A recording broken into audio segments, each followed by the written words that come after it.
We're here at the port of Ashdod in Israel, just north of the Gaza Strip, where in the early hours of May 31st, the Israeli Navy boarded a ship from the so-called Free Gaza movement. As the soldiers rappelled down from a helicopter onto the ship, they were immediately attacked with lethal weapons, steel pipes, wooden clubs, and knives. This attack on the soldiers is the most salient point of information. Yet the New York Times described the clear video evidence showing the Israeli soldiers under attack as merely supporting an Israeli claim. The Times then quoted Greta Berlin of the Free Gaza movement, calling the Israeli version a lie. By presenting the two sides with equal credibility, the Times is apparently unable to distinguish between irrefutable video evidence and a lame and defensive verbal denial. The activists had clearly prepared their weapons in advance.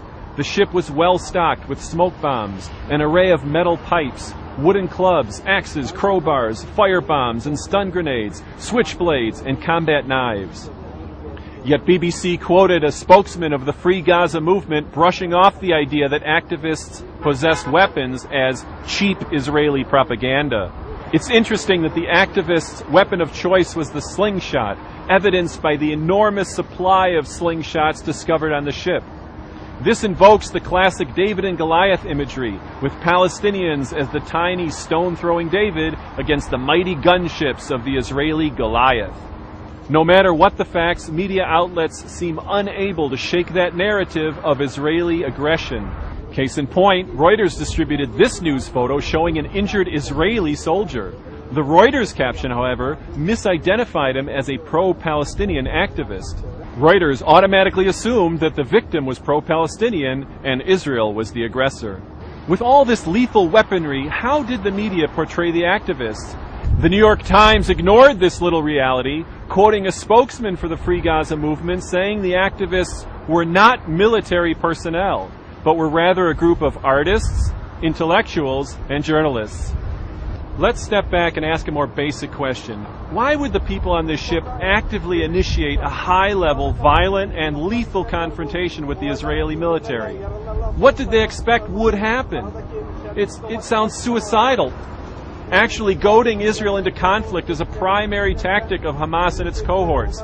It's what prompted Hamas to fire 10,000 rockets into Israel, until finally drawing Israel into battle, which produced Palestinian casualties and a PR victory in the form of spectacular media coverage. Likewise, the Flotilla ships are a win-win for the terrorists. If Israel allows the boats into Gaza, then Hamas succeeds in opening a route to import deadly weapons.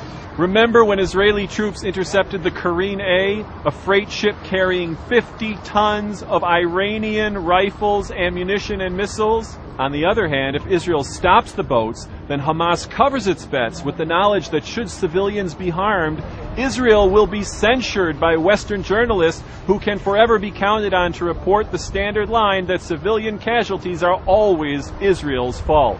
This tactic of goading an Israeli response reminds me of Rachel Corrie, the young American woman who went to Gaza to protect the tunnels used by Hamas to smuggle bombs and weapons. When Corrie challenged an Israeli bulldozer, she was accidentally crushed to death. Now, at the time, George Rishwami, director of the group that sponsored Corrie in Gaza, told the San Francisco Chronicle that placing activists in dangerous positions is good for the Palestinian cause because, quote, if some of these foreign volunteers get shot or killed, then the international media will sit up and take notice. In fact, here's one of the peace activists telling of her willingness to die and how she sees this as a win-win. الآن نحن إما إحدى الحسنيين إما الشهادة وإما الوصول إلى غزة. It seems to me that this willingness to be killed is really an extension of the Hamas tactic of suicide bombings. A suicide bomber says, I'm willing to sacrifice my life in order to inflict damage on the Israeli enemy. Similarly, the activists on this ship initiated a violent confrontation knowing full well that they would likely be killed, but they were determined to damage the Israeli enemy. Unlike a suicide bomber, however, whose success is measured by the number of Israelis killed, the goal of these activists was to damage Israel in the world's eyes using the media. I call them suicide activists. Their ultimate weapon is not a bomb belt. Rather, the media is their weapon.